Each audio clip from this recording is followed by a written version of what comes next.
Somalia, located in the Horn of Africa, has a rich and complex history shaped by ancient civilizations, powerful trade networks, colonial rule, civil war, and ongoing efforts towards stability. With a strategic coastline along the Indian Ocean and the Gulf of Aden, Somalia has long been a crossroads for African, Arab, and Asian cultures. This article explores Somalia's history from its early civilizations to modern challenges and recovery efforts. Ancient and medieval history pre-15th century. Somalia's history dates back thousands of years. Archaeological evidence suggests early human settlement as far back as the Paleolithic era.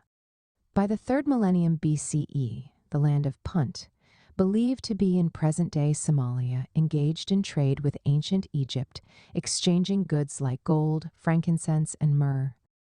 By the 1st millennium CE, Somali clans had developed a strong pastoral and trading culture. Islam arrived in Somalia in the 7th century through Arab traders and missionaries. Over time, Islam became deeply ingrained in Somali society, influencing law, culture, and politics. During the medieval period, powerful Somali sultanates and city-states emerged along the coast, including the Sultanate of Mogadishu, a dominant trading hub from the 10th to 16th centuries, linked to the Islamic world and the Swahili coast. The Ajuran Sultanate, a powerful kingdom 14th to 17th century that controlled large parts of present-day Somalia and southern Ethiopia, known for its hydraulic engineering and resistance against Portuguese invaders.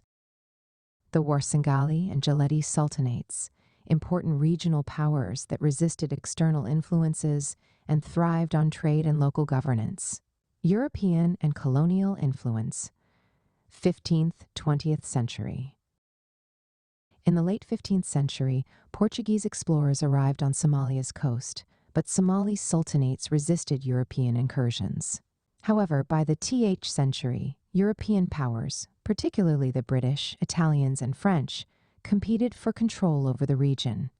British Somaliland, 1884 to 1960. The British established control in northern Somalia to protect their trade routes to India. Italian Somaliland, 1889 to 1960. Italy colonized the south, promoting agricultural development and infrastructure, but also enforcing harsh colonial rule. French Somaliland, present-day Djibouti. France controlled a small part of the Somali coast, which later became Djibouti. Somalis fiercely resisted colonial rule. The most notable resistance leader was Syed Mohammed Abdullah Hassan, who led the dervish movement against British and Ethiopian forces from 1899 to 1920.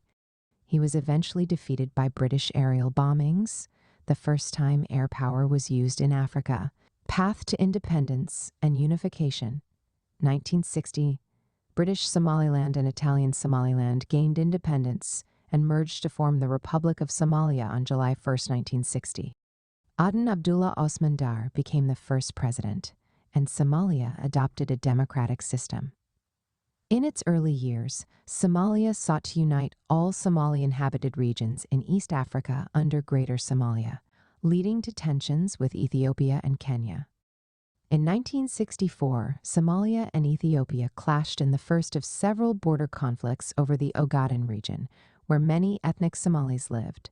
In 1969, President Abdirashid Ali Sharmarka was assassinated, and the military, led by General Mohammed Siad Barre, seized power in a coup. Siad Barre's rule and the Ogaden War, 1969 to 1991. Siad Barre established a socialist state, aligning Somalia with the Soviet Union. His government focused on modernization, literacy programs, and national unity.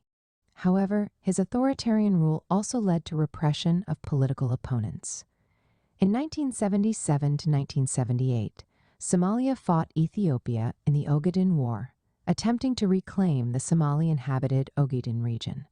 Initially successful, Somalia lost the war when the Soviet Union and Cuba provided military aid to Ethiopia. This defeat weakened Barre's rule, leading to economic struggles and internal dissent. By the 1980s, clan-based opposition groups formed against Barre's government. His brutal crackdown on dissent, particularly in the Isaac Genocide 1987 to 1989 against northern Somalis, fueled further resistance. Civil war and state collapse 1991 to 2000s. In 1991, Siad Barre was overthrown and Somalia collapsed into civil war. Clan-based militias fought for control, plunging the country into chaos. The absence of a central government led to widespread violence, famine, and humanitarian crises. During this period, Somaliland 1991 declared independence in the north, establishing a stable government, though it remains unrecognized internationally. Puntland 1998 declared itself an autonomous region but did not seek full independence. United Nations and U.S. intervention 1992 to 1995. In response to famine and war, the UN and U.S. intervened, leading to the infamous Black Hawk Down incident in 1993, where Somali militias shot down U.S. helicopters in Mogadishu. By the late 1990s, various factions controlled different regions, and Islamist groups like Al-Shabaab emerged, further complicating efforts for peace. Attempts at stability and modern Somalia 2000 present. In 2004, the Transitional Federal Government TFG was formed to restore order, and by 2012, a new federal government of Somalia FGS was established. The government, backed by the African Union AU and international partners, has worked to rebuild the country. Key developments include defeating al-Shabaab with AU and U.S. support. Somali forces have regained control of key cities, but the militant group still poses a threat. Economic recovery. Mogadishu has experienced growth, with new businesses, infrastructure, and diaspora investments. Political challenges. Somalia has faced delays in elections, political infighting, and tensions between the federal government and regional states. Conclusion. Somalia's history is one of resilience, marked by ancient civilizations, colonial struggles, civil war, and ongoing efforts toward peace and development. While challenges remain, Somalia is gradually rebuilding, with hopes for a more stable and prosperous future. Kindly share this post if you find value in it. Thanks for your support. You can watch this program on YouTube. P.S. In case you want to, feel free to reach out to me. If you need advice on your plans and ideas, and how to work on your gift and purpose, drop me a message here or email me at sopiansofgod@gmail.com, and we'll arrange a call. Will you like to write a book? Share your story, ideas, or knowledge in a book. Now it's easier than ever. In 3 weeks, your book will be written and published. Send a message to bookmindsgmail.com.get books on Amazon, Amazon Books. Check out our website, Wordflix Publishers. Like and subscribe for more. Thanks for watching.